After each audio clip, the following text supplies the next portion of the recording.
길청순 이사장님과 함께 하고 있습니다. 2부에서는 그러면 이 모든 변화의 중심에는 뒤에서 땀 흘려서 묵묵히 자신의 일에 최선을 다하시는 농민들의 이야기를 들어볼 텐데, 농민들은 무엇을 느끼고 계실지, 또 제주농업은 어디로 가야 될지 함께 또 고민을 해보도록 하겠습니다. 이사장님, 오랫동안 이제 현장에 계시면서 정책도 함께 하셨고 또 농민들의 이야기도 많이 들으셨잖아요. 농민들께서 어떤 부분들, 몇 가지를 가장 힘들어 하실까요? 대표적으로 지금 제일 어려운 건 기후 변화죠. 이제 생산 지형을 바꿔내고 있고, 그 안에서 사실 농민들은 그 산지 간 경쟁도 계속 치열해지고, 그다음에 제어할 수 없는 위기 상황에서 속수무책으로 그냥 그런 재난이나 재해를 받을 수밖에 없는 상황이 있다는 게 가장 큰 어려움인 것 같고, 그 이외에 현장에서는 농가 고령화 너무 심각해져가지고요. 제주도만 해도 이제 거의 농민분들의 50% 정도가 다 65세 이상 고령농이시고, 월동채소의 특성상 특정 시기에 일손이 필요한데 일손 부족 문제가 상당히 이제 심각합니다. 또 하나는 가격 변동성이 이제 클 수밖에 없죠. 수급 불안정성이 커지기 때문에.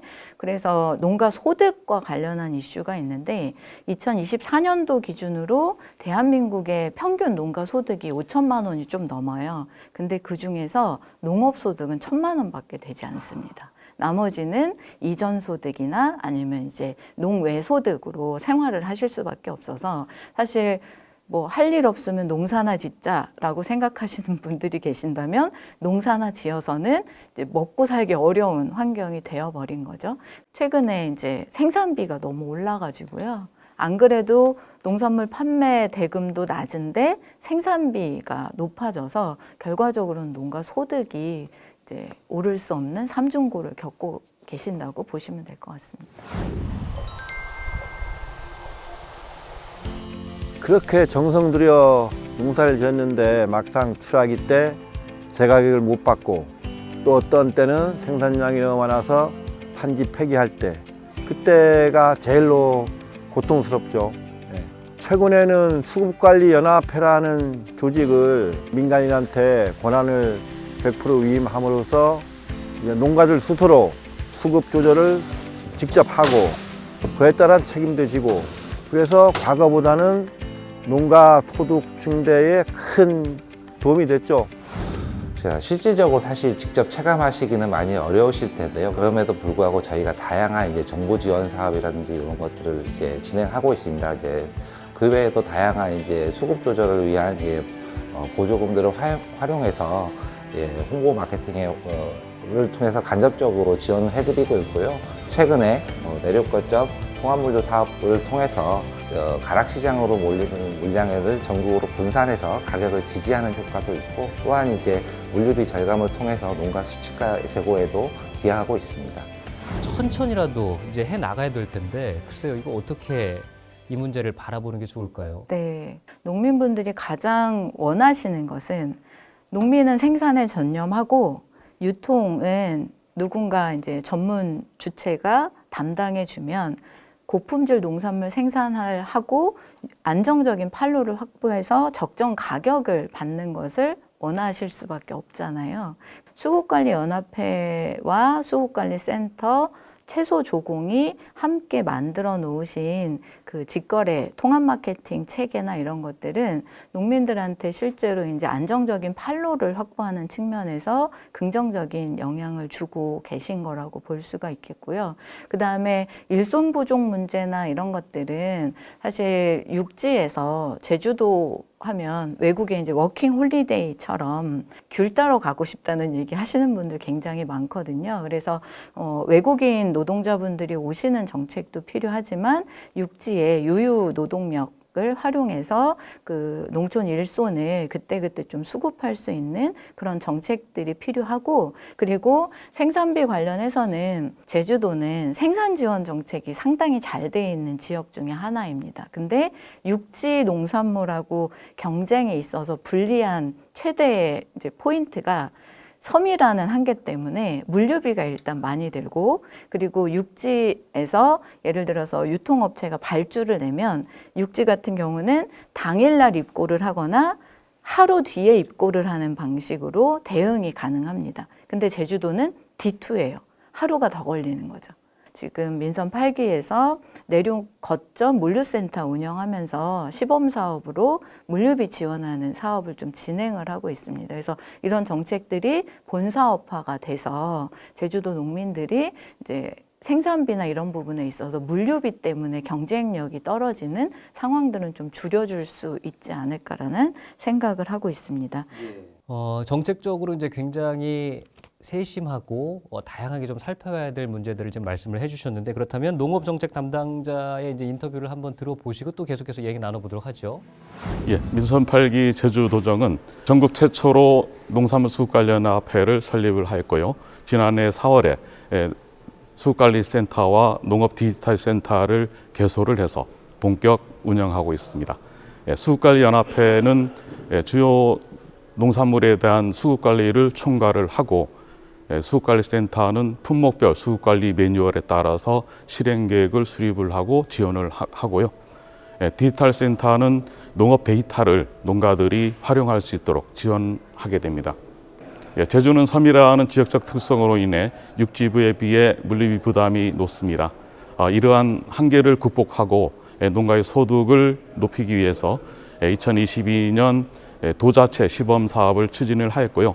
2023년부터는 전국에서는 유일하게 국비를 지원받는 도서지역 내륙거점 통합물류 사업을 본격 추진하고 있습니다.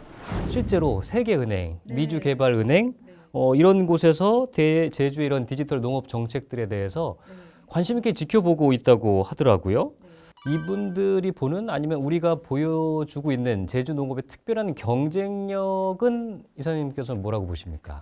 제가 머릿속으로 상상했던 모델을 제주도가 지금 구현하고 계신 부분이 있습니다. 그 대표적인 게 제주 DA 플랫폼인데요. 실경작지를 기준으로 해서 그 경작지와 관련한 병해충 관리, 그 다음에 무슨 토양 정보, 그 다음에 어떤 작목이 생산되고 있고 이게 어디로 유통되고 있고 뭐 이런 이제 모든 그 필지와 관련한 정보를 집적시키는 플랫폼이 제주다 플랫폼이고요.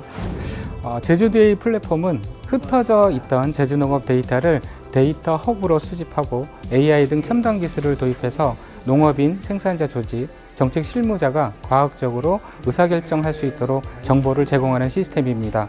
농업인에게는 필지별, 작물별, 맞춤형 의사결정 정보를 제공하고, 생산자 조직과 정책 실무자에게는 수급 조절과 정책 수립에 필요한 근거를 제시합니다. 데이터 기반의 지속 가능한 제주 농업을 구현하는 것이 목표입니다. 제주 농업농촌에 대한 그 전수조사를 올해부터 준비해서 내년 상반기까지 진행을 하실 거예요. 근데 그 대상이 5만 경영체거든요. 농업의 디지털 전환 모델로 그 제주다 플랫폼은 굉장히 국제적으로도 의미 있는 모델이 될 거라고 생각을 합니다. 그래서 그 부분이 하나가 있고, 또 하나는 지금 정책의 체계를 만드신 게 민관, 민민, 관관이 협력하는 체계를 그림을 그리셨어요.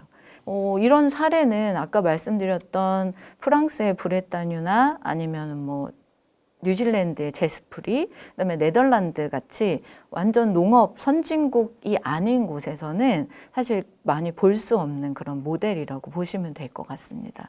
흔들리지 말고 우리가 바라봐야 될 제주 농업의 어떤 방향점, 목표점은 뭐라고 보십니까?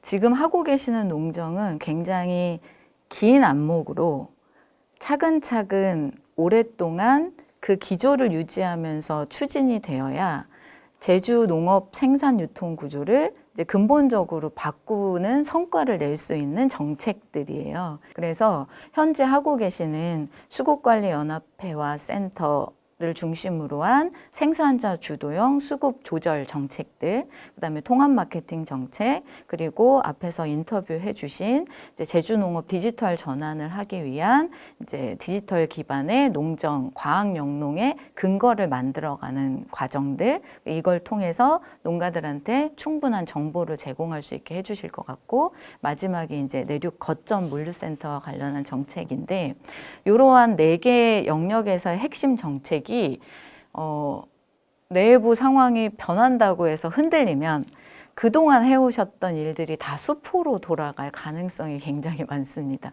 그래서 저는 당장의 체감도가 크지 않을 수는 있지만 굉장히 근본적이고 미래 농업 세대를 위해서 필요한 정책이다. 그리고 제주도의 농산물 생산 유통 구조를 선진화하는 데 되게 중요한 정책이다라고 생각을 해서 그런 부분들을 좀 지켜나가시는 게 중요할 것 같습니다.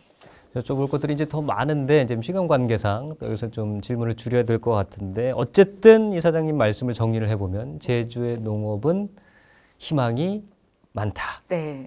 예. 네.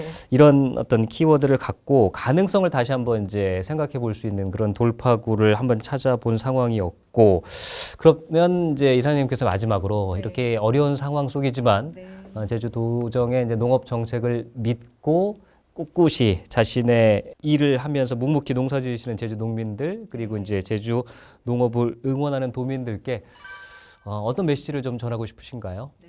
대다수의 농민들은 굉장히 힘들게 농사 짓고 계시고 조금 더 지속 가능한 농업 농촌을 위해서 애쓰시는 분들이 많습니다. 근데 먹거리는 사실 인간 생존에 기본적으로 충족되어야 할 기본재라고 볼 수가 있고 그 기본재를 수입 농산물에 의존하는 국가는 미래가 불안할 수밖에 없습니다. 근데 5천만 대한민국 국민의 먹거리를 200만 농민들이 책임지고 계신 거거든요. 그래서 농업인 분들께는 정말 가치 있는 일을 하시는 분들이라는 자부심 항상 가지셔도 된다고 말씀드리고 있고 소비자분들께는 국민들이 지켜주셔야 대한민국 농업과 농민들이 지속 가능할 수 있다라는 생각을 좀 가져주시고 많이 응원해 주셨으면 좋겠다는 말씀을 드리고 싶습니다. 네. 제주 농업은 굉장히 많이 변화하고 있는데 이 변화는 정책으로만 되는 게 아니고 현장에 있는 농민들의 어떤 신뢰, 믿음을 통해서도 충분히 함께 큰 시너지를 낼 수 있을 거라는 생각이 듭니다. 시청자 여러분께서도 오늘 제주산 농식품으로 건강한 식탁을 차리면서 제주의 농업의 미래에 대해서 가족들과 함께 소중한 시간 나눠주셨으면 좋겠습니다. 오늘 대담은 여기서 드리도록 하겠습니다. 함께해 주신 여러분 고맙습니다.